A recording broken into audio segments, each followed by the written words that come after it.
Blame Google. It started this. In January 2010, Google shipped a mobile phone handset called the Nexus One. Manufactured by HTC, the device was a pretty good phone for its time, but nothing to text home about. What was shocking about the phone was that, for some reason, Google decided to compete directly against its OEM hardware partners. And that was something you just didn't do. The long-tested model for anyone with an operating system that depends on a third-party ecosystem of hardware makers, call it the Microsoft model, was that you do the software and they do the hardware. You don't compete against them, they don't compete against or abandon you, and everybody is happy. Google bailed on the Nexus One, but has recently shipped Nexus 4, 7 and 10 versions of phone and couple of tablets. More than that, Google also acquired Motorola, and now competes directly and aggressively against every company that uses its Android operating system. And now Google might compete with wireless carrier partners, too. Reports suggest that Google could work with satellite TV provider Dish Network to build a wireless broadband network that would compete with AT&T, Verizon and T-Mobile. So much for the Microsoft model.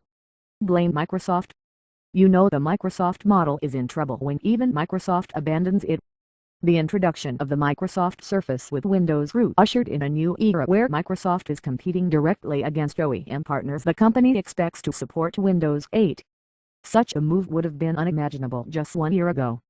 And Microsoft is just getting started. The next Surface, called Microsoft Surface with Windows 8 Pro, will compete against the most sacred group of partners Microsoft has ever had, its PC-making OEMs, the likes of Dell, HP, Lenovo, Acer and others. Microsoft CEO Steve Ballmer says there's more to come.